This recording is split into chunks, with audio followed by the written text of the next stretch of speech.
we've done just a small amount of work and taken some bits from the marketplace to help us try and understand a little bit more about what raffle and lottery players might look like to help you in your fundraising mix and your marketing and messaging.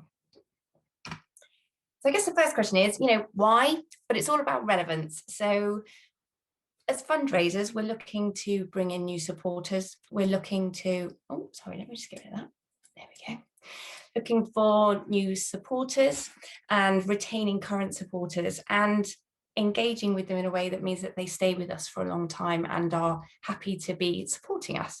So all of these things that have popped up on screen are quite important in this area. So the more we talk to people in a way that's relevant to them, personalized and kind of targeted to maybe who we know they are or what they're interested in, it's going to be more relevant to them and therefore they'll find it more engaging. In particular, from more of a fundraising perspective, as the quote on the right there from Charity Benchmark's COVID-19 Impact Monitor says, it's also about finding new ways to engage with a different type of supporter, potentially with different motivations, finding different ways to talk to people and engaging them with the charity, giving them choice around products. So again, if we can understand a little bit more about the products and what people that like those products look like, then we can start to get a little bit more clever with our creative and our messaging and how we're talking to people. So we know relevant communications are good for engaging audiences and building relationships. What does that mean for us today? So the purpose of this little presentation is to give you just some really generic player characteristics that we know about from our experience and from the marketplace, to give you a bit of a sense of what raffle and weekly lottery players might look like in comparison to other parts of your supporter base. The reality is, though, obviously this is very top level and very generic. You will have an awful lot more information within your own database that you can use to then become a lot more in depth and a lot more targeted. So you'll have transactional data. You'll understand the products that your supporters are engaging with, how many they do across each other. You'll also understand tenure and how long they've been giving to you. So, for example, how you're talking to someone who's been giving to you for 10 years will be very different to someone who's just joined you recently. From a raffle and weekly lottery perspective, player frequency and player recency is really important. And again, that can help you help you understand how best to talk to those players. So if they play a lot and have been playing for quite a long time with you, they're very active, then obviously you can refer to that when you're talking to them, thank them, encourage loyalty, as opposed to someone who is lapsing and looks to be maybe disengaging with that product. You can actually talk to them about that and ask them to come back and support you and play again, maybe encourage them with an incentivized pack. So using those sorts of information that you have within your own database, you'll be able to start to have a bit more of a, informed conversation with the supporter on the other end. You may also have some socio-demographic within your database, so understanding what those people actually look like, and also the motivations behind them. It may be that you've had a chance to chat to some of these people on the phone and understand what drives them and why they're doing certain things with you, so you can start to use that information as well. So together with us as a little bit of a starter and with what you've got internally, you can maybe start to have a think about your communications and thereby drive engagement, increase conversions, and encourage retained support. So moving on to hopefully some kind of guiding information to give you a bit of a sense of what raffle and lottery players look like. So the first, I think 3 slides I have here are from, excuse me, a Gambling Commission and 2CV piece of research they did, where they went out to gamblers to try and understand the motivations around why they play. For us today, obviously, we're looking at that top section that played a lottery, and you can see, first of all, that actually it's a very big section of kind of where people do gamble. So for us, we don't tend to really see it as a gambling activity quite so much, but from the Gambling Commission perspective, it is definitely so. And you can see that a lot of people do play a lottery. Within their motivations, these ones in green are where it's over-indexing against the average, which basically means that it's a very key motivation for why they're doing whatever that activity is. So in this example, playing a lottery. You can see here in the green section on this line that these numbers, where they are in green, are actually much higher than the other green boxes. And that basically means that they are incredibly motivated by these, particularly the red box, the for the money.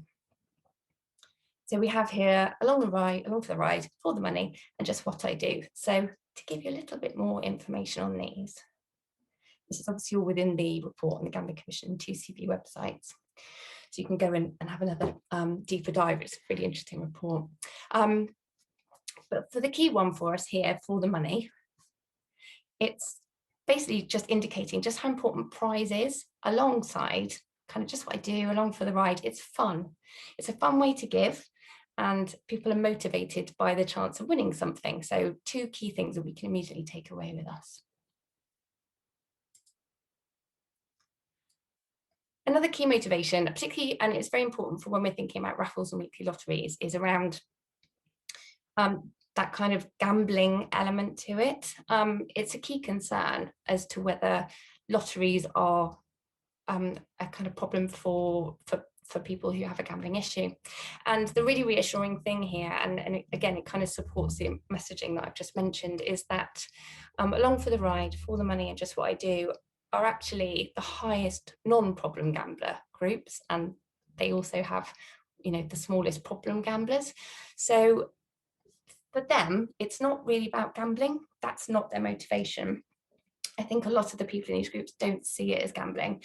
It's more that it's fun. It's a little bit of something of, you know, they just do that every now and again as a little bit of fun, and it'll be a fun way to give to the charity, and they might win something, which is a motivation for them. So it's very much about a prize, about fun. It's not about gambling for them, which I think is important to understand.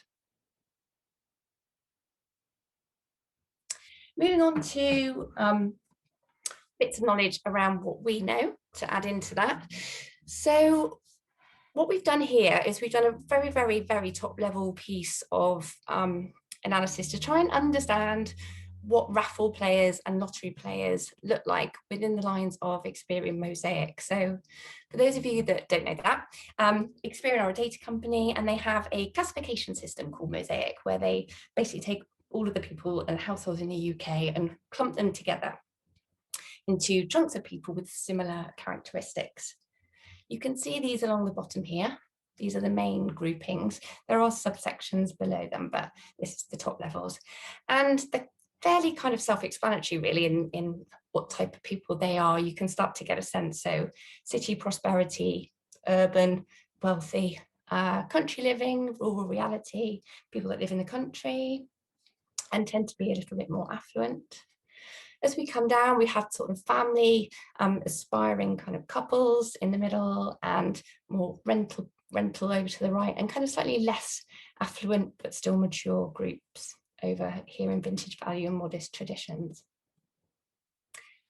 Within these bars, you can start to see where raffle players and lottery players sit. So the higher the bar, the more important it is, and you'll get more of those types of people in those groups. So you can see here, raffle is quite high in senior security, country living, prestige positions.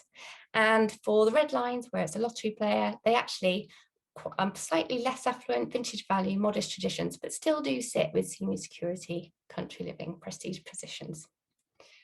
We'll come and have a look at sort of the key characteristics of those in just a second. But yeah, to give you a sense, it's kind of these areas here where raffle really over indexes, and these and this one where lottery over indexes. So what does that actually look like? So for raffle characteristics, older, 70 to 80, relatively well off, traditional in their outlook, actually quite well educated as well. A lot of them are within those sorts of personas tend to have attended university.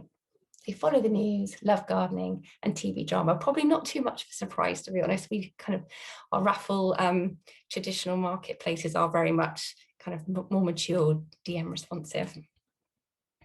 The interesting thing when Mosaic look at these things is they give you typical personas of what they think, where your data falls into, or where they think it will fall into. But then they also give you a sense of kind of what other groups within the Mosaic profiles are likely to become those sorts of people over time, which gives us a really good sense of potential new opportunities. So a new opportunity for the raffle audiences fall into the G groupings, which is kind of subsections here: cafe and catchments and mid-career convention. So again, there's more information on the details behind those different persona groups online. But for this purpose, they basically are aged 36 to 45, so younger, which is great, what we're all after, with a moderate to high household income, aspiring families. They live well despite their large mortgages, and very comfortable with technology, which is great to see as well. And yeah, will be no doubt very important over the next few years.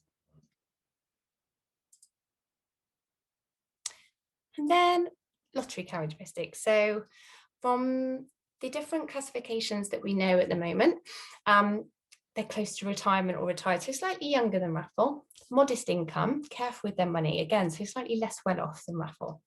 They own their own smaller houses, semi-detached, and they're more vocational in their qualifications, loving garden, happy with life, nature, and slightly more family focused probably.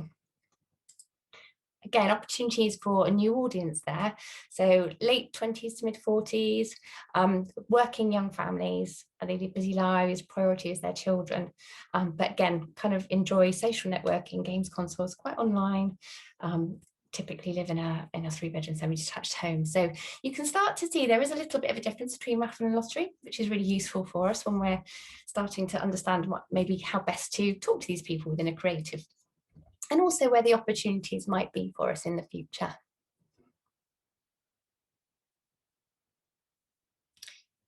Just rolling that out slightly, again, we've taken the Mosaic groups at the bottom and put in typical ones that we would tend to find also now cash givers and regular givers in, just so you can get a sense of how raffle and lottery fit within a bigger fundraising picture.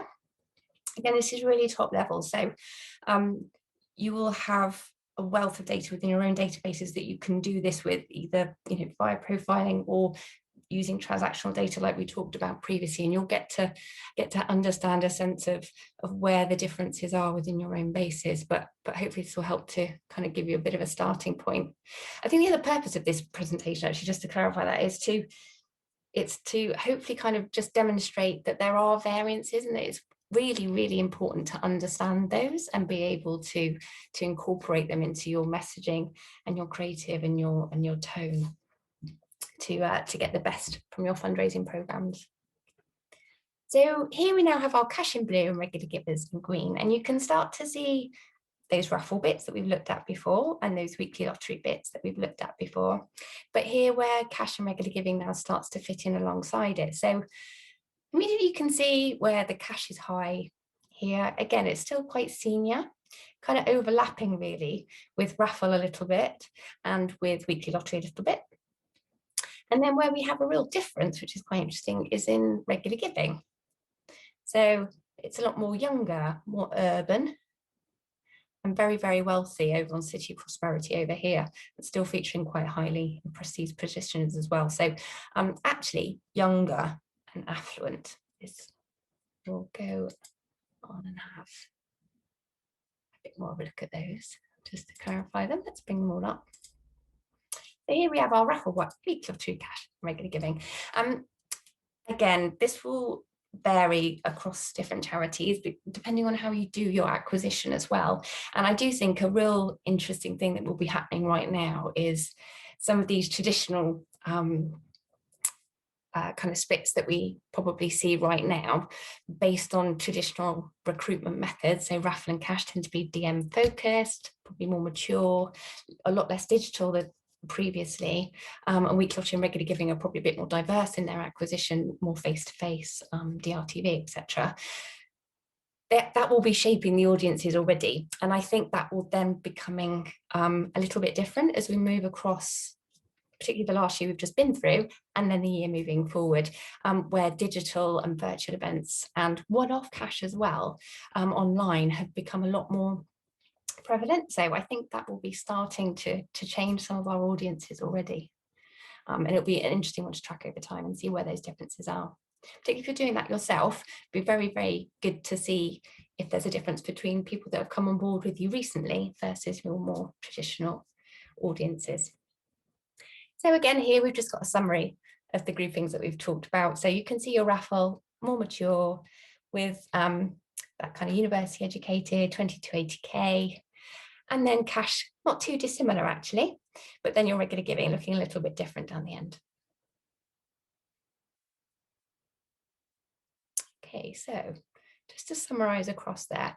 So our typical raffle players, and actually for Week Lottery as well, very low risk problem gamblers. It's not about gambling for them. It's about giving, but it's also about winning a prize and doing something fun. So those are probably some key motivations to maybe hone in on when you're thinking about the type of people that these products will be good for and how to talk to them. And then think about those future audiences as well. So starting to think about the groups that you have now, but where else might there be future potential audiences that you can start to talk to, and thinking about what they might look like. And of course, it's all about getting the right approach and message to grow, develop, further diversify and future-proof your fundraising program. So the more you can talk to people as individuals and understand who they are, maybe what motivates them a little bit, you can become personalized for them and be more relevant for them. And therefore they will engage with you, hopefully, and stay with you for longer and do more within your fundraising mix.